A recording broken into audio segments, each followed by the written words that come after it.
안녕하세요. 오늘 선생님께서 여러분에게 함께 읽고 싶은 책을 한 권 소개를 할게요. 이 책은 선생님이 정말로 좋아하고 아끼는 그런 책인데, 만년샤스.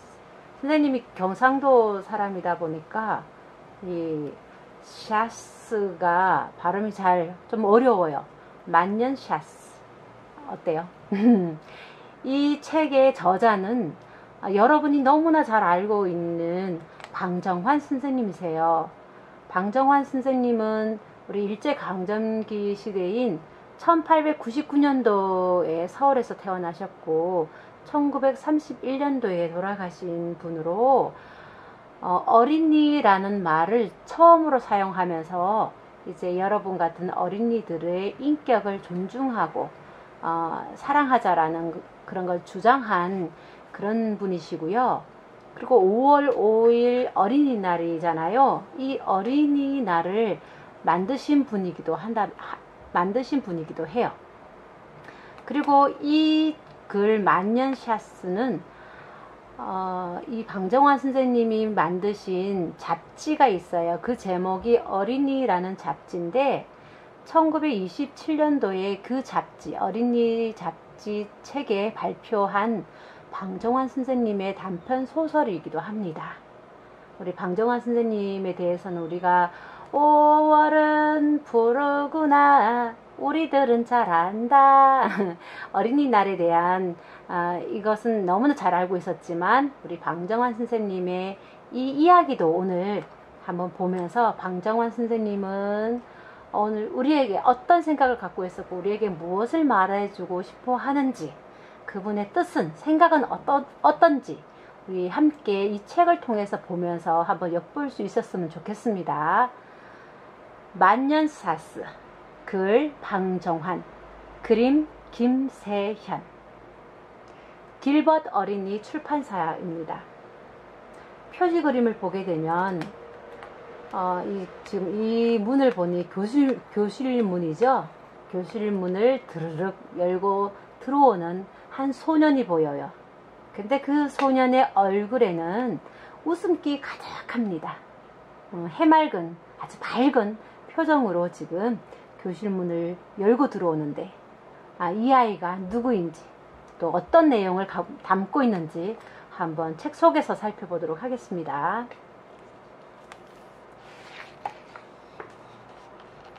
만년샤스. 만년샤스, 글 방정환, 그림 김세현, 길벗 어린이 출판사. 이 속지를 보니까 굉장히 지금 눈이 많이 내리고 거센 바람이 불고요. 굉장히 추운 그런 겨울인 것을 우리가 알 수 있습니다. 이 그림을 보게 되면 여러분의 부모님, 여러분의 할아버지, 여러분의 50대, 60대 분들의 학교 풍경을 우리가 볼 수 있어요. 사실은 선생님도 이런 풍경이 있었어요. 국민학교 시절에. 자, 보면 종이 있고 교실에 이렇게 난로도 있고. 생물 시간이었다. 이 없는 동물이 무엇인지 아는가? 선생님이 2번씩 거품 물어도 손드는 학생이 없더니 벼랑간 예! 소리를 지르면서 기운차게 손을 든 사람이 있었다. 장남인가? 어디 말해봐. 이 없는 동물은 늙은 영감입니다. 얘기! 하고 선생님은 소리를 질렀다.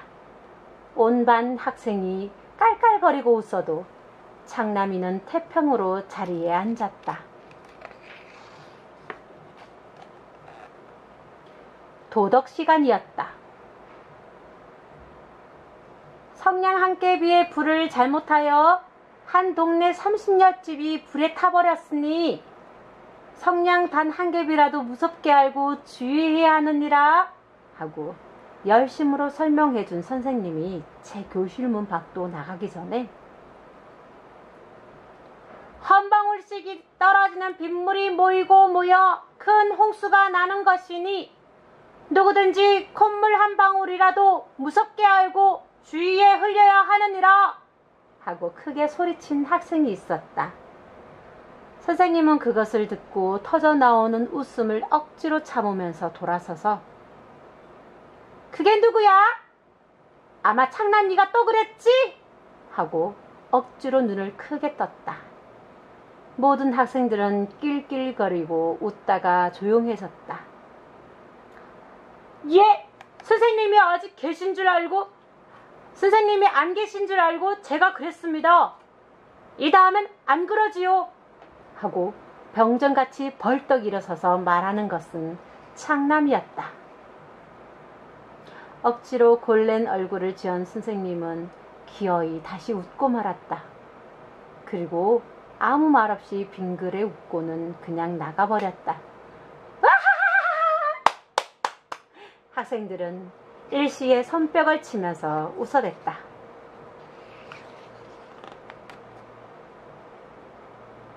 XX 고등보통학교 1학년. 창남이는 반 중에서 제일 인기 좋은 쾌활한 소년이었다. 이름이 창남이요, 성이 한가라, 비행사 안창남. 안창남은 당시 조선에 하늘을 난 비행사예요. 그 비행사 안창남과 이름이 같다고 해서 학생들은 모두 그를 보고 비행사 비행사 하고 부르는데 사실 그는 비행사같이 시원스럽고 유쾌한 성질을 가진 소년이었다.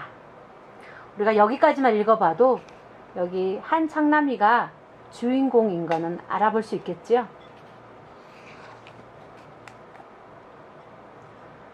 모자가 다 해졌어도 새 것을 사쓰지 않고 양복 바지가 해져서 궁둥이에 조각조각을 붙이고 다니는 것을 보면 집안이 구차한 것도 같지만 그렇다고 단 한 번이라도 근심하는 빛이 있거나 남의 것을 부러워하는 눈치도 없었다.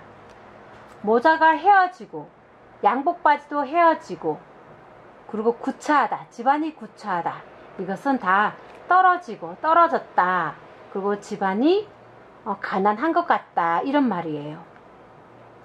남이 걱정이 있어 얼굴을 찡그릴 때는 웃은 말을 잘 지어내고 동무들이 곤란한 일이 있을 때는 좋은 의견도 잘 꺼내놓으므로 비행사의 이름은 더욱 높아졌다. 연설을 잘하고 토론을 잘해서 갑반하고 내기를 할 때는 언제든지 창남이 혼자 나아가 이기는 셈이었다. 그러나 그의 집이 정말 가난한지 넉넉한지 아무도 아는 사람이 없었고 또 그의 집이 어디인지도 아는 사람이 없었다. 아무도 그가 가는 쪽으로 가는 학생이 없었고 가끔 그의 뒤를 쫓아가 보려고 했으나 모두 중간에서 실패를 하고 말았다. 왜 그럴까요? 창남의 집이 궁금하고 해서 따라가다가 다 실패한대요. 이유가 뭘까요? 왜 그런가 하면 그는 날마다 20리 밖에서 학교를 다니기 때문이었다. 20리 밖에서 학교를 다닌대요. 20리 밖은 여러분이 잘 모를 텐데 지금으로 치면 우리 키로로 하면 8km 정도 돼요. 8km면 차로 8분에서 10분 정도 걸리는 거리거든요. 걸어서 간다면 차로 8분에서 10분이지만 걸어서는 꽤 걸리는 그런 거리예요. 그는 다른 우스운 말은 가끔 하여도 자기 집안일이나 자기 신상에 대한 이야기는 말하는 법이 없었다. 그런 것을 보면 입이 무거운 편이었다. 자기 신상에 대한 거다라는 거는 자기 자신에 대한 이야기라는 얘기예요. 자기 자신에 대한 이야기에 대해서는 대체로 말이 없었는 것 같아요. 그는 잎과 같이 궁둥이가 무거워서 철봉틀에서는 잘 넘어가지 못하여 늘 체조 선생님께 흉을 잡혔다. 하악한 학교가 끝난 후에 학생들이 다 돌아간 다음에도 혼자 남아서 철봉틀에 매달려 땀을 흘리면서 혼자 연습을 하고 있는 것을 동무들은 가끔 보았다. 이에 비행사가 하악한 후 혼자 남아서 철봉 연습을 하고 있더라. 땀을 뻘뻘 흘리면서 혼자 애를 쓰더라. 그래, 이제는 좀 넘어가든. 웬걸? 한 200번이나 넘도록 연습하면서 그래도 혼자 못 넘어가더라. 그래? 맨 나중에는 자기가 자기 손으로 그 누덕누덕 기운 궁둥이를 자꾸 때리면서 궁둥이가 무거워, 궁덩이가 무거워 하면서 가더라. 자기가 자기 궁둥이를 때려? 그러게 괴짜지. 모두들 웃었다. 어느 모로든지 창남이는 반 중에 이야깃거리가 되는 몸이었다. 창남이는 유머도 좋고 말도 잘하고 똑똑하고 토론도 잘하는데 단지 이 엉덩이가 굉장히 무겁나 봐요. 그래서 이렇게 몸 쓰는 건 잘 못하는가 봐요. 체조할 때 철봉도 못 넘고 그러나 보면 그런데 200번이나 연습한대요. 와, 친구들 한 200번 연습해봤나요? 정말 끈기 있는 아이죠. 겨울도 겨울, 몹시도 추운 날이었다. 손을 입에 대고 호호 부는 이른 아침에 상악종을 치고 공부는 시작되었는데, 상악종은 시작하는 종이에요. 한 번도 결석한 일이 없는 창남이가 이날은 오지 않았다. 호외세 호외야! 비행사가 결석을 하다니? 어제 저녁 그 무서운 바람에 어디로 날아간 게지. 아마 병이 났나 보다. 감기가 든 게지. 이놈아! 땡충스럽게 아는 척 마라! 1학년 을반은 창남이 소문으로 수근수근 야단이었다. 첫 번째 시간이 반이나 넘어 지났을 때 교실 문이 덜컥 열리면서 창남이가 얼굴이 새빨개 가지고 들어섰다. 표지 그림에 있는 그 그림인데 바로 이 모습이네요. 지금 수업 시작하고 30분 절반이나 지난 후인데 이렇게 교실 문을 드르륵 열고 있으면서 이렇게 해맑은 얼굴로 들어오고 있네요, 여러분. 학생과 선생님은 반가워하면서 웃었다. 그리고 그들은 창남이가 신고 섰는 구두를 보고 더욱 크게 웃었다. 그의 오른편 구두는 헝겊으로 싸매고 또 새끼로 감아매고 또 그 위에 손수건으로 싸매고 하여 퉁퉁하기 짝이 없었다. 창남아, 오늘은 웬일로 늦었느냐? 예! 하고 창남이는 그 괴상한 퉁퉁한 구두를 신은 발을 번쩍 들고 오다가 길에서 구두가 다 떨어져 너덜거리기에 새끼를 얻어서 고쳐 신었더니 또 너덜거리고 해서 6번이나 제 손으로 고쳐 신고 오느라고 늦었습니다. 그러고는 창남이는 태평이었다. 그 시간이 끝나고 쉬는 동안에 창남이는 그 구두를 벗어들고 다 해져서 너덜거리는 구두 주둥이를 손수건과 데님짝으로 얌전스럽게 싸매어 신었다. 그러고도 태평이었다. 이렇게 다 떨어진 신발을 새끼줄로 묶고 또 묶고 손수건으로 싸매고 한겨울 추운 날, 꽁꽁 어는 그런 날 이런 신을 신고 오고도 태평스럽다는 것은 아무 문제 없다, 이런 거예요. 우리 같으면 어때요? 저 같으면 굉장히 부끄럽고 창피해서 학교는커녕 아예 집안에서 집 밖으로 못 나갈 텐데 창남이는 이런 신하고도 아무렇지도 않은 듯이 학교로 당당하게 왔네요. 따뜻한 날에도 귀찮은 체조 시간이 이처럼 살이 터지도록 추운 날이었다. 어떻게 이 추운 날 체조를 한다. 또 그 무섭고 딱딱한 선생님이 우통을 벗으라고 하겠지? 아이고 아찔이야 하고 실화들 하는 체조 시간이 되었다. 원래 군인으로 다니던 성질이라 무뚝뚝하고 용서 없는 체조 선생님이 호령을 하다 그 괴상스러운 창남의 구두를 보았다. 한창남! 그 구두를 신고도 활동할 수 있나? 뻔뻔스럽게. 예! 얼마든지 할 수 있습니다. 이것 보십시오. 하고 창남이는 시키지도 않은 뜀도 뛰어보고 다름질도 하고, 달리기 얘기하는 거예요. 다름질도 하여 보이고 제자리 걸음도 부지런히 해 보였다. 최조 선생님도 어이가 없던지 상당히 치료에 신었군 하고 말았다. 그러고는 전일반 세 걸음 앞으로 가! 전 후열 모두 웃어 벗어! 하고 다시 호령을 계속하였다. 죽기보다 싫어도 최조 선생님의 명령이라 온반 학생이 일제히 검은 양복 저고리를 벗어 샤스만 입은 채이고 선생님까지 벗었는데 다만 한 사람 창남이만 벗지를 않고 그대로 있었다. 한창남! 왜 웃옷을 안 벗니? 창남이는 고개를 푹 숙이면서 얼굴이 빨개졌다. 그가 이러기는 처음이었다. 한참 동안 멈칫하다가 고개를 들고 선생님, 만년 샤스도 좋습니까? 뭐? 만년 샤스? 만년 샤스란 뭐야? 맨몸 말씀입니다. 성난 최조 선생님은 당장에 후려갈길 듯이 그의 앞으로 뚜벅뚜벅 걸어가면서 벗어라! 호령하였다.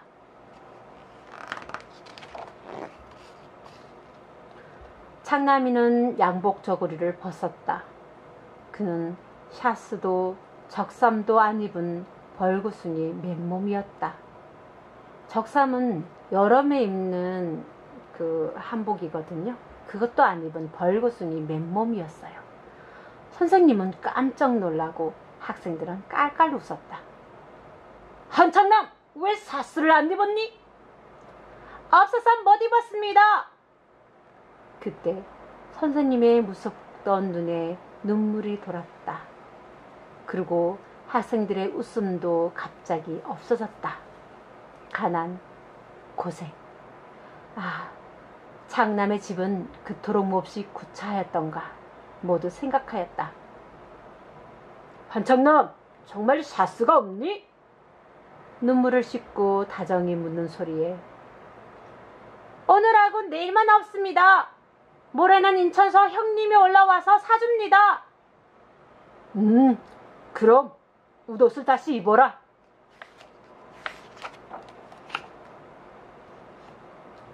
최조 선생님은 다시 물러서서 큰 소리로 한창남은 오늘은 웃옷을 입고 해도 용서한다. 그리고 학생 제군에게 특별히 할 말이 있으니 제군은 다 한창남 군같이 용감한 사람이 되란 말이다. 누구든지 샤스가 없으면 추운 것은 둘째요. 첫째, 부끄러워서라도 결석이 되더라도 학교에 오지 못할 것이다. 그런데 오늘같이 제일 추운 날 한창남 군은 샤스 없이 맨몸으로 즉 그 만년사스로 학교에 왔단 말이다. 여기 섰는 제군 중에는 샤스를 둘씩 포개 입은 사람도 있을 것이요. 재킷에다 외투까지 입고 온 사람이 있지 않은가.